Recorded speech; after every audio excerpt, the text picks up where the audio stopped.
Similarly, Ikhwan, from the issues and from the affairs that are discussed around the topic of the mu'jizat of the Quran, and we're still within the heavens, is that which Allah Azza wa Jal makes mention in one of the earlier of the earliest of the Quran, the surah of the Quran that was revealed.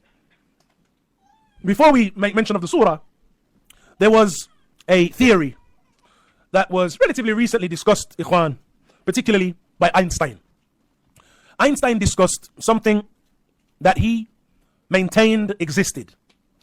And it was one of the reasons that they referred to him as Shwayat Majnoon. And that he used to say and believe that in the skies and in the heavens, there are regions within the heaven that he used to refer to as wormholes. And he believed that there were regions within the heavens that were similar to tunnels.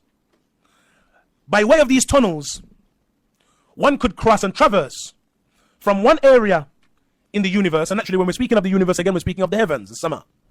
From one area of the heavens to another area of the heavens, and cross what they refer to as space-time. That is, move from one area of the heavens to another area with extreme rapid movement, to the extent, he believed, that you could possibly cross what we ordinarily know as regular time, alongside crossing a great distance within the universe. And so, again, they refer to him as being, this is from the deranged concepts that Einstein, that he maintained. But in essence, if we look at that which Allah Azza wa Jal has revealed to us, and that which the Messenger Sallallahu Alaihi Wasallam had from the ayat and from the earliest of the verses of the Quran, we have that which indicates that Allah Azza wa Jal truly has pathways. And those pathways, truly, the one who traverses between them, traverses along a pathway that cuts through time as we know it. Time as we know it, here on earth. Allah Azza wa Jal has mentioned, سَأَلَ سَائِلٌ بِعَذَابٍ وَاقِعٍ لِلْكَافِرِينَ لَيْسَ لَهُ دَافِعٍ مِنَ اللَّهِ ذِي الْمَعَارِجِ. Allah Azza wa Jal mentions, indeed, a questioner asked concerning a torment that was about to befall upon the disbelievers. لَيْسَ لَهُ دَافِعٍ, none can avert. مِنَ اللَّهِ ذِي الْمَعَارِجِ, from Allah Azza wa Jal, the owner and the possessor of the ways of ascent. The possessor of the ways of ascent. And the ways of ascent were pathways that the angels, the malaika, they pass through when they leave the dunya and ascend back to Allah Azza wa Jal. Then they pass through ma'arij. And this term ma'arij is and returns back to the term uruj, which is the action itself of ascending. Ma'arij, a place of uruj. Just as su'ud is to ascend, the mas'ad is the elevator that one ascends in. Allah Azza wa Jal here then mentions min Allahi dhil ma'arij. Then Allah Azza wa Jal mentions ta'rujul malaikatu wal ruh. That Allah mentions that the malaika and the ruh. And the term ruh here is a reference to Jibreel, as no doubt many of the mufassirun have mentioned.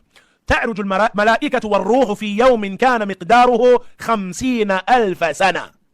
Allah Azza wa Jal mentions that the malaika and the ruh, they ascend to Allah by way of these ma'arij, these means and these turuq of ascent. They return back to Allah Azza wa Jal في يوم, in one day. كان مقداره 50,000 سنة. In one day.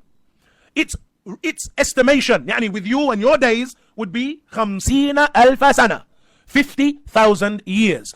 Of course, when astronomers speak in terms of years and in terms of light years, they speak of the amount of time that it takes light to travel, and that the distance from such and such is 50,000 light years or a million light years or whatever.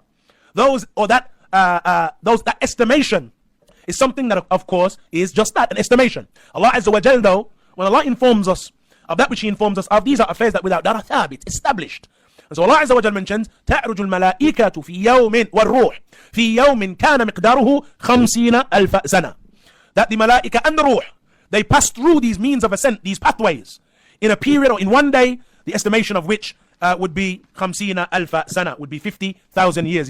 50,000 years of your estimation. Again, Ikhwan, the question that has to be posed and has to be asked is, how would the Messenger Sallallahu Alaihi Wasallam, how would he be acquainted with those ma'arij?